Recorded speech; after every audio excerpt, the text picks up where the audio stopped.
নমস্কার, দি রিপোর্টে আপনাদের স্বাগত।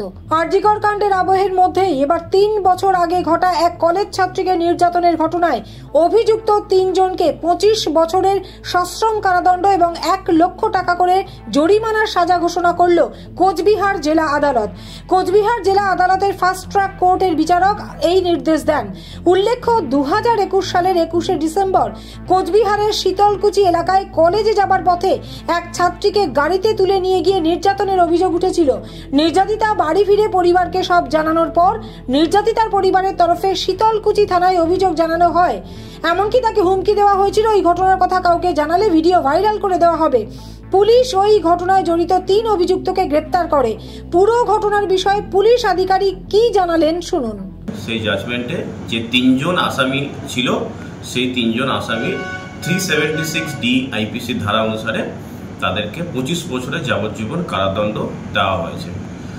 তো কেসটি হয়েছিল 2021 সালে 21শে ডিসেম্বর শীতলকুচি থানা। ঘটনাটি সেই 2021 সালে হয়েছে। সেখানে যে ভিকটিম মহিলা ছিলেন, ওই মহিলা শীতলকুচির বাসিন্দা। উনি তখন কলেজের দিকে যাচ্ছিলেন।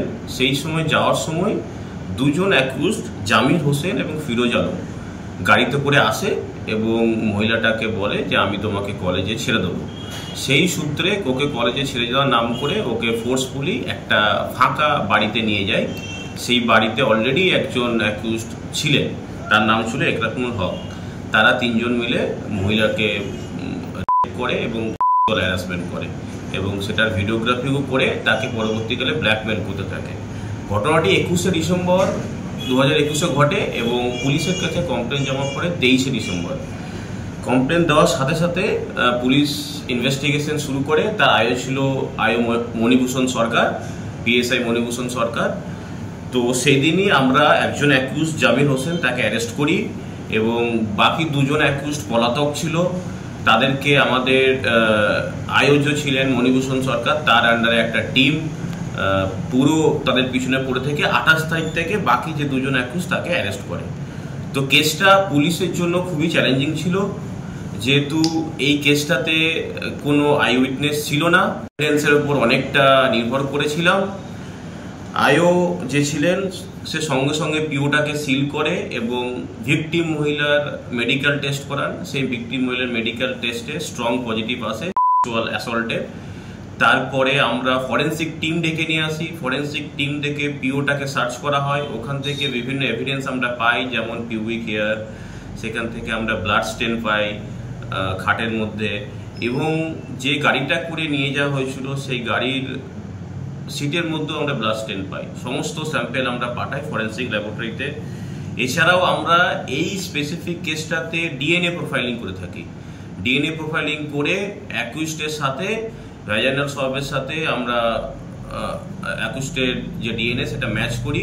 সেইগুলো স্ট্রং এভিডেন্স থাকে। তাছাড়াও আমরা 3 জন যে অ্যাকিউজ ওদের টাওয়ার লোকেশন নিয়ে থাকি, সিডিআর নিয়ে থাকি, সেগুলো at the time of the crime match করে। তো সমস্ত কিছু একটা স্ট্রং এভিডেন্স আমরা বানাই এবং তারপরে আমরা এই পুরো কেসটাকে ট্রায়াল মনিটরিংয়ে নিয়ে থাকি এবং নিরলসভাবে এই ট্রায়ালটাকে আমরা মনিটরিং করতে থাকি, যাতে করে সমস্ত এভিডেন্স সঠিকভাবে কোর্টে পৌঁছায়। এবং এত কিছু করার পরে আমরা গতকাল এই কেসটা শুনানি কমপ্লিট হয় এবং সেখানে 3 জন অ্যাকিউজডকেই 376D ধারাতে পানিশমেন্ট দেওয়া হয় এবং 25 বছরের সশ্রম কারাদণ্ড হয়। তার সাথে 1 লাখ টাকার ফাইন তাদেরকে দেওয়া হয়। সেক্ষেত্রে যদি তারা না দিতে পারে তাহলে কোর্টের রায় হচ্ছে আরো 1 বছর সশ্রম কারাদণ্ড এক্সট্রা হবে। যেটা জানা যাচ্ছে, প্রথমেই আমরা যেদিন কমপ্লেনটা জমা পড়ে সেই দিনেই আমরা একটা 21 জনকে জামির হোসেনকে অ্যারেস্ট করে নিই। বাকি 2 জন পলাতক ছিল। আমরা তাদেরকে টাওয়ার লোকেশন ধরে তাদেরকে ট্রেস করি। সে প্রথমে শিলিগুড়ি যায়, শিলিগুড়ি থেকে কলকাতা যায়, কলকাতা থেকে আবার শিলিগুড়ি ফিরে আসে এবং তারপরে জামালদার উছল পুকুরির কাছে ওরা বাংলাদেশ বর্ডারের থ্রুতে বাংলাদেশ যাওয়ার প্ল্যানিং করেছিল। তো আমাদের টিম পুরো তৎপর ছিল, ওখানে রেডি ছিল ইন্টারসেপশনের বেসিসে এবং তাদেরকে 2 জনকে উছল পুকুরি থেকে অ্যারেস্ট করে। কোচবিহার থেকে দেবদাস বিশ্বাসের রিপোর্ট, দি রিপোর্ট। আরো বিভিন্ন খবরের আপডেট জানতে হলে অবশ্যই সাবস্ক্রাইব করুন দি রিপোর্ট চ্যানেলটি, কারণ আপনাদের একটা সাবস্ক্রিপশন আমাদের কাছে অত্যন্ত মূল্যবান। জয় হিন্দ।